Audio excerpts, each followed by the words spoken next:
Fala aí pessoal, William Mendes aqui, espero que vocês estejam bem. Sejam muito bem-vindos a mais um vídeo aqui deste canal, para a gente falar um pouco mais sobre Vasco da Gama, mais especificamente fazer aqui um pós-jogo. Vasco que ganhou aí de 2-1 da equipe do Grêmio, né? Uma vitória até que inesperada, pelo menos para mim, tendo em vista que o time do Grêmio no papel era até melhor do que o time do Vasco, mas enfim, ambos os times desfalcados, um jogo meio maluco com lances polêmicos, enfim, vamos fazer o nosso pós-jogo aqui para comentar um pouco mais sobre essa bela vitória e esse começo aí com o pé direito do Vasco da Gama no Campeonato Brasileiro de 2024. Então, bora pro vídeo. Então, pessoal, o Vasco da Gama jogou ali contra a equipe do Grêmio em casa, né, na Colina Histórica. Dia aí de homenagem, o Vasco entrou em campo ali com uma camisa bem bonita, de homenagem ali ao Roberto Dinamite, né, uma camisa bonita mesmo, retrô e tal. Mas, deixando um pouco de lado essa questão da camisa, vamos falar um pouco sobre o jogo. O Vasco que entrou com uma escalação aí que me surpreendeu. Teve alguns jogadores ali que me surpreenderam positivamente. O Matheus Cocão, por exemplo, é um cara que me surpreendeu e muito ali na posição ali de volante, jogou muito bem, cabeça erguida, foi eleito inclusive pela equipe ali, estava trabalhando ali na transmissão ali da Globo como o melhor jogador em campo e merecido, porque jogou muito mesmo, fez gol, distribuiu bem o jogo, prendeu bem a bola. Não começou muito bem, mas teve destaque ali.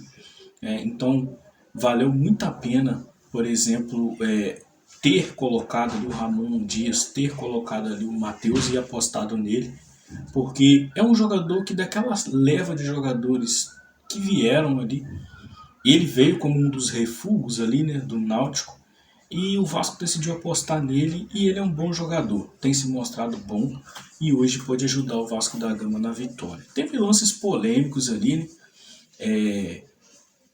Lances de pênaltis não marcados. Eu costumo falar de arbitragem aqui, eu inclusive fiz um vídeo aqui no meu canal que faz muito sucesso, que é o vídeo do Textor, né, onde ele fala ali de lances de arbitragem, do escândalo, não sei o que. Só que antes que você, que já viu esse vídeo aqui no canal, venha aqui encher o saco por conta de eu ter exposto aqui a situação do Textor, lá no meu vídeo eu até falo sobre alguns lances capitais aí, que só aconteceram contra o Vasco da Gama. Eu vou ressaltar aqui que para mim foi pênalti, tá? Do Lucas Piton, ele meteu a mão na bola e a arbitragem, curiosamente, diante de algumas novas regras ali, de algumas coisas ali, enfim, não apitaram o pênalti, mas para mim foi. Só que não foi um pênalti que, por exemplo, influenciou diretamente no jogo, porque já estava 2-0 para o Vasco da Gama.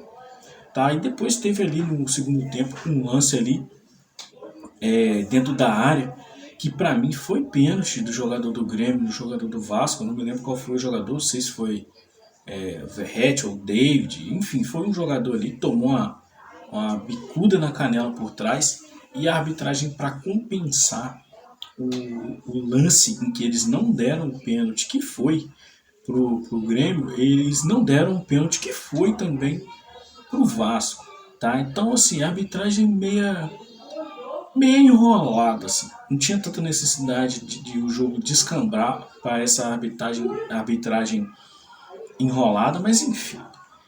O Vasco jogou muito bem. O Rossi também foi um dos caras que me surpreendeu, porque eu, inclusive, fiz vídeo aqui criticando o Rossi, falando que o Rossi, se quisesse ir embora, poderia ir.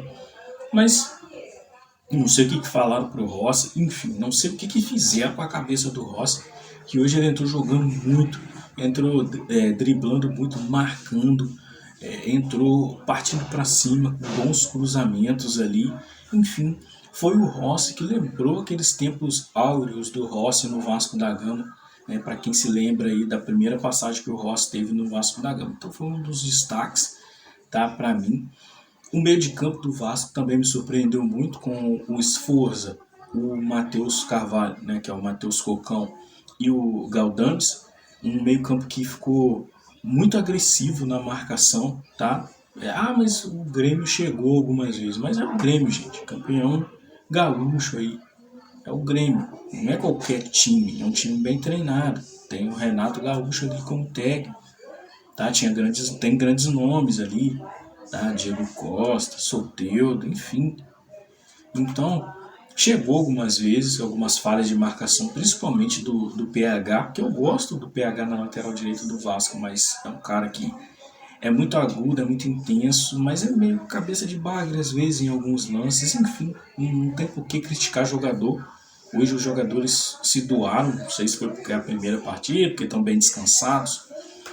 Então teve um meio de campo, o Vasco ali, muito agressivo na marcação. Um meio de campo muito intenso na marcação. Protegendo inclusive o Medel em alguns lances ali, porque o Medel é aquele negócio. Né? Medel, 45 minutos muito bem jogados de intensidade, mas depois o ritmo dele cai. Hoje, inclusive, saiu já botando bolsa de gelo na panturrilha, não sei porquê, enfim, é questão da idade. Mas gostei muito também do setor defensivo do Vasco, entendeu? Fizeram o Léo Jardim trabalhar pouco, e quando o Léo Jardim trabalha pouco, não é destaque dos jogos, isso é bom, porque mostra que o clube, mostra que o time do Vasco foi bem treinado, e hoje a gente pôde ver isso dentro de campo também. Um time muito bem treinado, um time com toques de bola, claro, tinha alguns erros ali e tudo mais, mas era um time que estava bem treinado. O Ramon Dias começando aí o Campeonato Brasileiro, a temporada.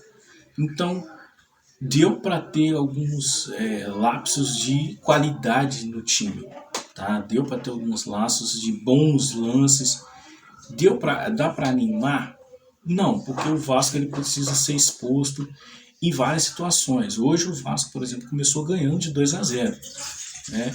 Então, queria ver um Vasco numa situação adversa, que vai acontecer no Campeonato Brasileiro, onde ele vai sair perdendo, e aí a gente vai ver a reação e a gente vai ver um pouco do que o Ramon Dias quer implementar no sentido de ser, de reagir, né? De ser reativo. Então gostei muito, valeu muito o jogo hoje, foi um bom jogo, tá? Foi um jogo bom de assistir, pelo menos na ótica minha, como vascaíno. Feliz pela vitória, não posso deixar de negar, porque eu nunca vou torcer contra o Vasco, apesar de eu ser contra essa 777, mas eu nunca vou torcer contra o Vasco. Então, se chegar, jogar bem e render bem, eu vou sempre estar aqui, ó, com a minha camisa, torcendo, porque aqui é Vasco, né? Então, bom começo para nós aí. Gostaria que o Vasco, por exemplo, arrancasse ali pelo menos mais uma vitória no próximo jogo contra o Bragantino, que aí já seria 2 vitórias seguidas, dá para dar uma empolgada, dá para dar uma embalada, mas enfim, vamos ver no jogo contra o Bragantino como é que vai ser. Beleza? Esse foi o nosso pós-jogo aqui do canal, né? Considere deixar seu like aqui embaixo, considere se inscrever no canal também. Muito obrigado a você que tem chegado aqui no canal, tem dado apoio aqui para nós, para o nosso trabalho, enfim. Muito bom ter você por aqui, né? Agora, depois do meu pós-jogo, pode se deleitar com diversas lives que tem por aí, porque, enfim, hoje é dia de Vasco, dia de vitória, então vai pipocar live pós-jogo para tudo quanto é lado aí. Então te aconselho aí no canal dos amigos aí, do Careca, do Vasco Acima de Tudo, lá do Pai Carlos, enfim, Chicão. Não sei se vai fazer pós-jogo, mas quando fizer também vá lá e assista. E é isso aí. Valeu, fui.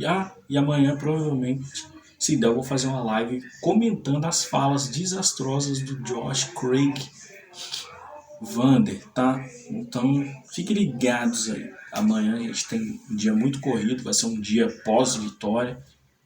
E é isso aí. Valeu, fui. Até o próximo vídeo.